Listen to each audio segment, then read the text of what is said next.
So I had a sort of moment of insight earlier, and I thought I'd share this with you now because I think it's quite interesting, and it's all about wealth inequality and taxation and basic income, and how we can reduce wealth inequality, and how we can redistribute wealth around society, and perhaps even if we can get some sort of grassroots movement going to incorporate effective altruism into how we manage our personal finances and how we give money back and how we give back to our communities. And I was thinking, I was in a little sort of grassy area just outside the community kitchen in Hazelmere earlier, and I was thinking about what I would do if, say, my writing career takes off.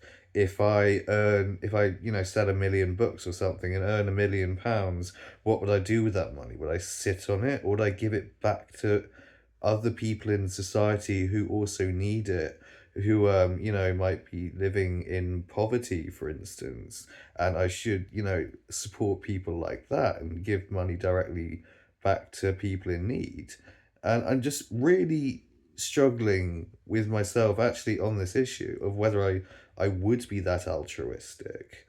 Um I don't know. I think like so many people, I might actually sit on it. And like so many people, I'd be one of the people where the state actually does need to intervene and force people to pay taxation money so that it can go to the people most in need. And yeah, I don't trust myself necessarily with that sort of money. It's a big responsibility. Money entails responsibility, definitely, and how we spend it. We can be very irresponsible with spending money. We can spend on all sorts of shit that we don't need, like Bugatti Veyrons and big villas in Marbella or whatever, and bling and like horrible trashy jewelry and designer label bullshit and whatnot. And we can spend our money very unwisely, or we can, give back to people and do good things for the community. And lots of rich people do very good things for the community. I grant you that. I think a lot of rich people do it for show as well, and to try and sort of use that as a kind of shield around their generally higher status lives where they live, and they have servants and whatnot and people like that who they don't pay very much money to wait on them hand and foot, yet they live very ostentatious lives themselves.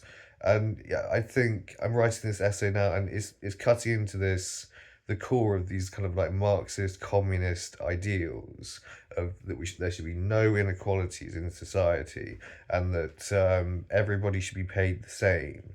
Because if we're paid the same in Britain, if we're paid sort of 53 to 60,000 US dollars per year, which translates to something like £47,000 or what have you. In British money, we we get, yeah, that per person. Sorry, where am I going with this? I forgot. God. Yeah, if we're playing around with that kind of money per year, we can live a comfortable life. And I think I'd be perfectly happy living on 60,000 US dollars per year. That seems like a very nice level of income. And I don't think of I'd be able to afford a few holidays per year probably. I'd probably be eating very nice food. I'd probably be going to restaurants and gigs and festivals and whatever else I want to spend my money on. I would have a little bit of disposable income. I wouldn't really be able to afford like a Lambo though, a Lamborghini. I don't think I'd be able to afford like a really big supercar or a very ostentatious house.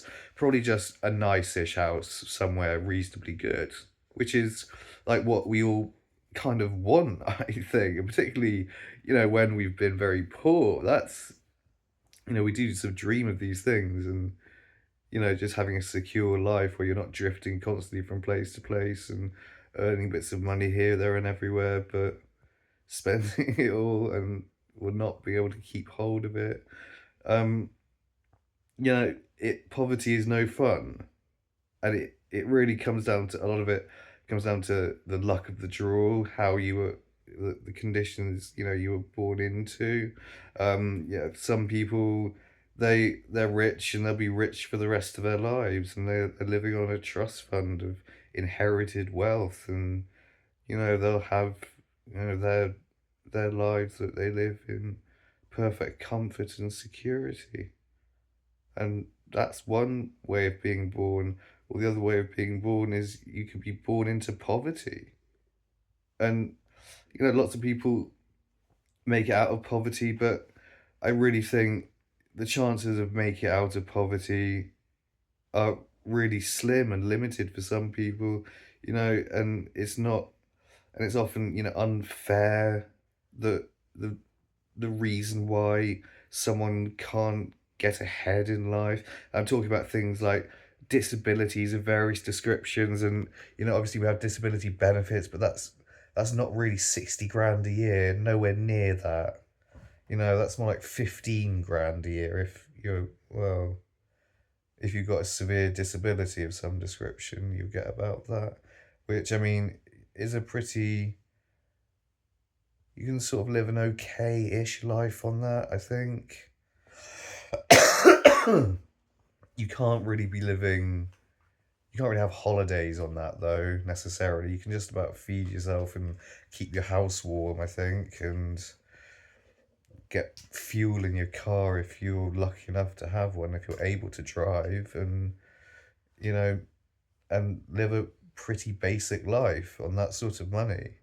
But, like I've had to as well, although I don't get that much money even, I get less money than that. And I've had to live on even less money than that, which is a problem. And I'm a disabled person, no less than other disabled people. Well, I mean, not to the same extent as everyone else who's disabled, obviously, and some people do have far more serious disabilities than me, but yeah, it's tricky. I still think we should all get the same, really. And like the lives that some people live compared to lives that other people live is insane and really rather foul. It is, it's foul that some people have mansions and servants and everybody looks up to that aspiration and thinks that that's the best sort of, I don't know, like, well, not everybody even, most people don't, I think. Most people scorn it, but we allow people to do that. And